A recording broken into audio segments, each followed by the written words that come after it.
Hello. ఏ Siddhu 5 o'clock బయటకు వెళ్దాం అన్నావు, వస్తున్నావా? యా డాడ్ వస్తున్నాను. ఏం డాడ్ గొంతలా ఉంది, జలుబా? అవునరా. ఏంటో డాడ్, ఒంట్లో బాలినప్పుడు కూడా నువ్వు ఒంటరిగా ఉండాలా? నేను ఒకటి చేయనా? ఇంట్లో అమ్మ చేత మిరియాలు అవి వేసి మంచి రసం చేయించుకొస్తా. 2 గుటకలు వేసారనుకోండి, నిమిషాల్లో అన్ని తగ్గిపోతాయి. మిరియాలతో రసమా? అవును డాడ్. అది మీ అమ్మ చేత చేయించి. యా. ఒరే, తొక్కలు రసం కాదు, ఆ ఇంటి గాలి సోకిన నాకు జలుబు కాదురా, బీపీ షుగర్ కూడా వచ్చేస్తాయి.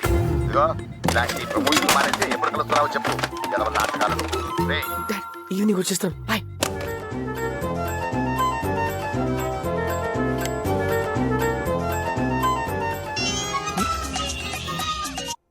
అమ్మా, ఫంక్షన్కి వెళ్తున్నావా? సూపర్ అమ్మా, నువ్వు వెళ్తున్నాయి కదా అక్కడ సందడి. బ్లూ సారీలోనే వెళ్తున్నావు కదా, అద్దరి పోద్దమ్మా. ఒంటరిగా వెళ్తున్నావమ్మా, సరే ఏం చేస్తావులే, నీకు తప్పదు కదా. ఇప్పుడు నాకు రావడానికి 1 గంట పట్టొచ్చు, తోడు కావాలంటే ఎలా? అదే నేను ఎరా, ఏదైనా మాట్లాడంటే ఒక చోటు కూర్చొని మాట్లాడలేవా? పర్సనల్గా మాట్లాడంటే అక్కడికే మాట్లాడు, నా దగ్గర కాదు. అదేంటి నా వెనక లింగు లింగు లింగమంటూ? అమ్మా ఒంటరికి వెళ్ళావా? ఏ ఎవడన్నా లేపుకెళ్ళిపోతాడా? సస్తాడు లేపుకెళ్ళినాడు ఇడియట్.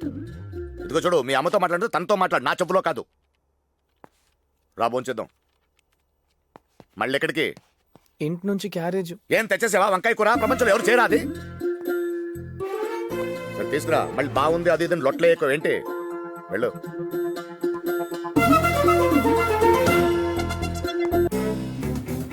ట్రైన్ కింద నా తల పెట్టడం ఒక పద్ధతి, లేకపోతే కాళ్ళు చేతులు కట్టుకుని హుస్సేన్ సాగర్ దూకేయడం ఇంకో పద్ధతి. ప్రస్తుతానికి ఈ 2 ఐడియాస్ ఉన్నాయి నా దగ్గర. ఎలా ఎలా ఎలా